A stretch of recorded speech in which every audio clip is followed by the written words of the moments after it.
പരദൂഷണം അഥവാ ഗോസിപ്പ് പറച്ചിൽ നമുക്ക് പരിചയമുള്ള ഒരു വിഷയമാണ്. മനുഷ്യനുള്ള കാലം തൊട്ടേ ഗോസിപ്പുകൾ ഉണ്ടായിരുന്നു എന്ന് വേണം കരുതാൻ. മനുഷ്യനോടൊപ്പം അത് പരിണമിച്ച് വളർന്ന് പടർന്ന് പന്തലിച്ചു.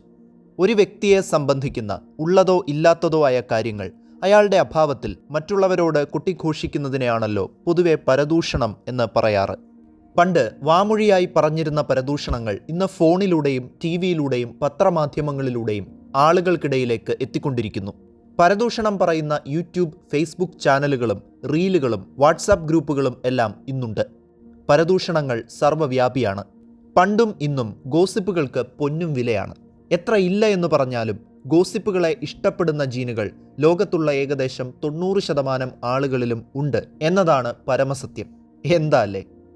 പണ്ട് മെസപ്പൊട്ടേമിയൻ പട്ടണങ്ങളിലും ചന്തകളിലും ഗോസിപ്പുകൾ പ്രചരിച്ചിരുന്നു. പ്രശസ്ത ഗ്രീക്ക് സാഹിത്യങ്ങളായ ദ ഒഡീസിയിലും ഈസോപ്സ് ഫേബിൾസ് അഥവാ ഈസോപ്പിൻ്റെ കഥകളിലും വരെ പരദൂഷണങ്ങളെപ്പറ്റി പരാമർശിക്കുന്നുണ്ട്. മനുഷ്യർ വേട്ടയാടി കഴിഞ്ഞിരുന്ന നാളുകളിലും ഗോസിപ്പുകൾക്ക് പഞ്ഞമുണ്ടായിരുന്നില്ല. ഇന്ന് ഈ ആധുനിക സമൂഹത്തിലും മനുഷ്യർ ഏകദേശം 1 മണിക്കൂറോളം ദിവസവും ഗോസിപ്പുകൾ പറയാറുണ്ടത്രേ. മുതിർന്ന 2-ലധികം വ്യക്തികൾ തമ്മിലുള്ള സംഭാഷണങ്ങളുടെ ഏകദേശം 2/3 ഭാഗവും ഗോസിപ്പ് ഉൾപ്പെട്ടിട്ടുണ്ടാവുമത്രേ. പ്രായഭേദമന്യേ പാവപ്പെട്ടവനെന്നോ പണക്കാരനെന്നോ വ്യത്യാസമില്ലാതെയാണ് ആളുകൾ ഗോസിപ്പുകൾക്ക് ചെവി കൊടുക്കുന്നതും പറയുന്നതും. നിർദോഷമായ ഗോസിപ്പുകൾ ഉണ്ട്. പക്ഷേ മറ്റൊരു വ്യക്തിയെ തളർത്തിക്കളയുന്നതും ഹരാസ് ചെയ്യുന്നതും സമൂഹത്തിനു മുന്നിൽ ഇകഴ്ത്തിക്കാട്ടുന്നതുമായ പരദൂഷണങ്ങൾ വിഷം പോലെയാണ്. ഗോസിപ്പുകളുടെ എവല്യൂഷൻ അഥവാ പരിണാമം ഒരു പസിൽ പോലെ സങ്കീർണമായ ഒന്നാണ്. അത് ഇതുവരെ കൃത്യമായി ഇഴകീറി പരിശോധിക്കാൻ കഴിഞ്ഞിട്ടില്ല.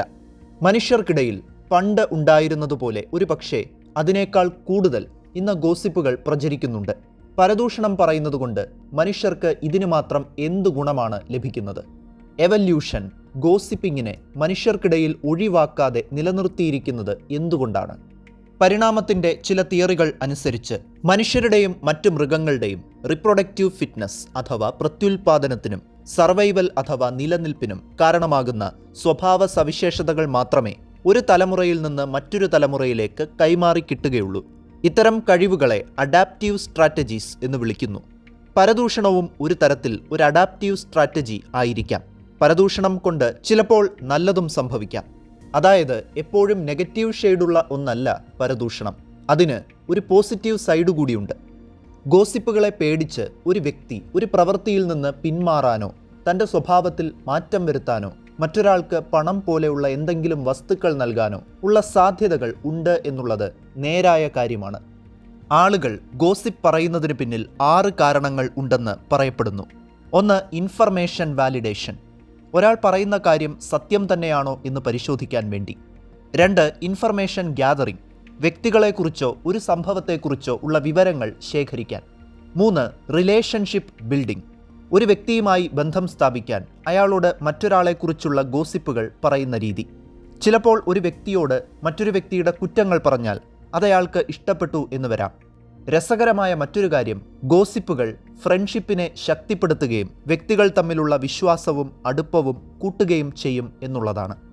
4. പ്രൊട്ടക്ഷൻ. ഒരു വ്യക്തിയെ പ്രശ്നങ്ങളിൽ അകപ്പെടുന്നതിൽ നിന്ന് സംരക്ഷിക്കാൻ അല്ലെങ്കിൽ പ്രശ്നങ്ങളിൽ നിന്ന് സ്വയം ഒഴിവാകാൻ. 5. Social enjoyment.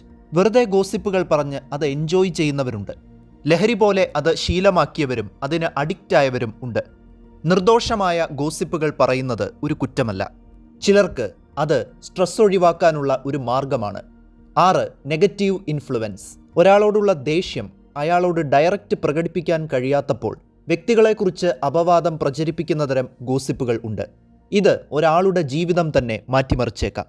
സമൂഹത്തിൽ ഒരു വ്യക്തിയും മറ്റൊരു വ്യക്തിയും തമ്മിൽ സംഭാഷണത്തിൽ ഏർപ്പെടുന്ന ഘട്ടത്തിൽ അവർക്കിടയിലേക്ക് ഗോസിപ്പുകൾ കടന്നുവരാനുള്ള സാധ്യതയുണ്ട്.